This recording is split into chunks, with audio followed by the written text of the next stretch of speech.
Naalala ko dati, tuwing pupunta ako sa gym, is hindi ko alam kung ano yung workout, kung ano yung ginagawa ko. Hindi ko alam, bahala na yung ganong typical. Literal, bahala na kung ano na maisipan kong workout. Ako yung tipong dati na hindi ko alam kung ano yung purpose ko ba't ako nag-gym. Wala lang, para masabi ko lang nag-gym ako. Ang gawin ko, papunta ako sa gym, punta ako sa YouTube, bababang papunta sa gym, and then search ako, push day for beginners, tapos yun lahat gagayahin ko. Minsan nga hindi pa nasusunod. Puno lang makita kong machine, yun ang gagamitin ko. And ako din yung tipong taong ayaw ng pain, ayaw ng work hard. Ako yung tipong taong gano'n na okay, sa machine na lang ako kasi mas madali doon, hindi masyadong sasakit yung muscle ko. Ang dami kong justify na mas maganda sa machine kasi mas na-isolate niya yung muscle ko. Mga gano, mga ganong reason. Ako din yung tipong tao na kala ang pag-gym is mabilis lang. Nakakala ko is 1 month may results na agad yung katawan ko. 1 week may results na agad yung katawan ko. 'Di ba? Ako din yung tipong tao na hindi clear sa vision ko kung ano nga ba talagang physique ang gusto kong ma-achieve. Naalala ko dati, ang pinaka gusto kong ma-achieve na physique is parang si Sibam. 'Di ba? Isipin niyo gano'n. Gano'n yung physique na gusto ko. And naalala ko dati, yung pinakaunang workout split ang ginawa namin ng brother ko is bro split. And hindi ako nagre-research.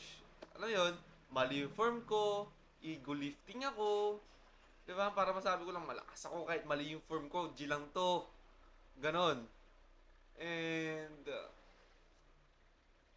one time, may picture kami ng partner ko and then nakita ko yung braso ko na sabi ko, lah, braso ko ba to? Ba't ang nipis? Ako ba to? Braso ko ba to? Nag-gym naman ako. Ba't ganito kanipis yung braso ko?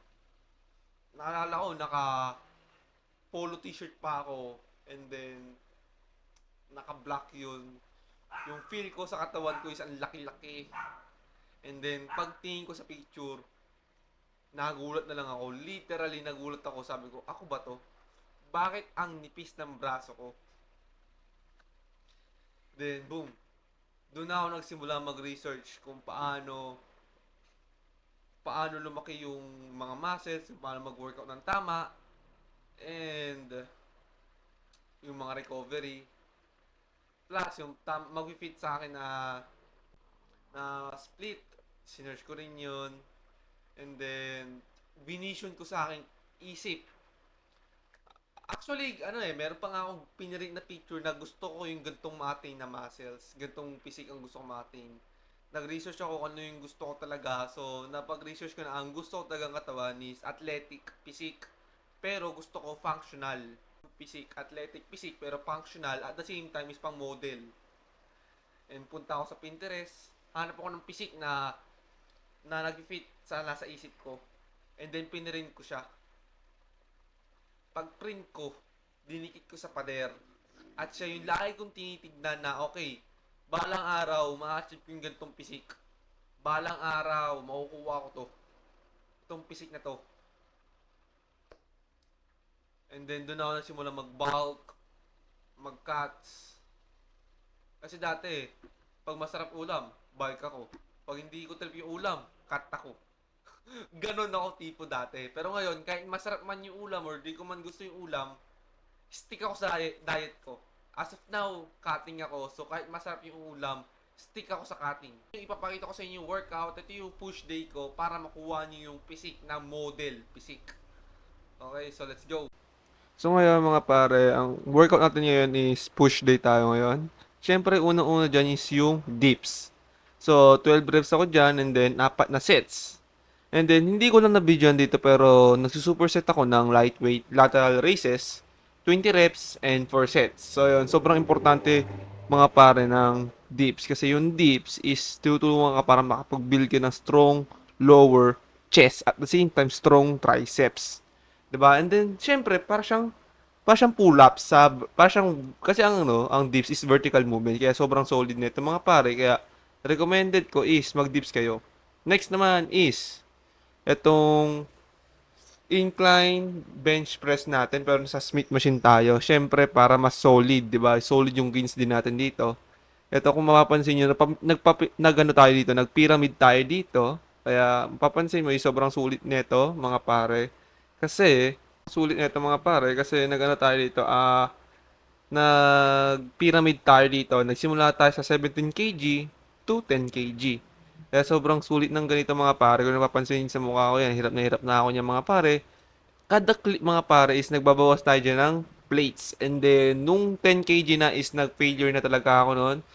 And yan dito mga pare, din yung nakailangan dito ng spotter kasi unlike sa mga incline bench press talaga na pag nag-fail ka, mahihirapan ka, 'di ba? Kaya kailangan ng spotter. Dito naman mga pares, yung wrist mo ililiko mo lang yung wrist mo and then mag-shoot na yung hook diyan sa kaya di ka mahihirapan or di ka kakabahan kahit mag-failure ka diyan. 'Di ba? Kaya kung makikita nyo dito, yung brother ko is hindi niya ako naiispatan kasi alam niya na hindi naman siya ganun kahirap or kadelikado katulad ng incline bench press talaga na kailangan ng spotter. Kaya mga pare, kung di nagkakamali, nasa na yata to, 15 kg na lang ata to. Oh, mga pare, 15 kg. Kung napapansin yung mukha ko, hirap na hirap eh, oh. Kaya mga pare, sobrang importante ng kasi ng upper chest kasi upper chest ito yung lagi na neglect ng mga model. Ito yung mga nane-neglect ng mga tao. Kaya kung gusto mo maging pisik ng model, syempre, of course, kailangan mo ng upper chest, di ba? Hindi lang pwede puro lower chest tayo kasi magsasagi, mukhang lalawlaw yung chest mo, di ba? Hindi siya magiging imbalance siya. Kasi sa muscle natin, is importante yung pagiging balance ng mga muscles. Kaya sobrang halaga ng upper chest. Dito mga pare, sa clip nito is naka 10 kg na tayo. Kung mapapansin nyo, nanginginig dito yung kamay ko, pero tinutuloy ko pa rin. Nag-failure talaga ako kasi last set na siya. Kasi 4 sets to, di ba? Eh, nagpa-pyramid tayo, 10 kg na lang siya ngayon. So, kahit hindi ko na kaya, tinitiis ko talaga. Kung makikita dito yung mukha ko, di ba? Hirap na talaga. Pero tuloy pa rin para sa upper chest natin. Para mas ma-develop natin yung magandang upper chest natin. Okay?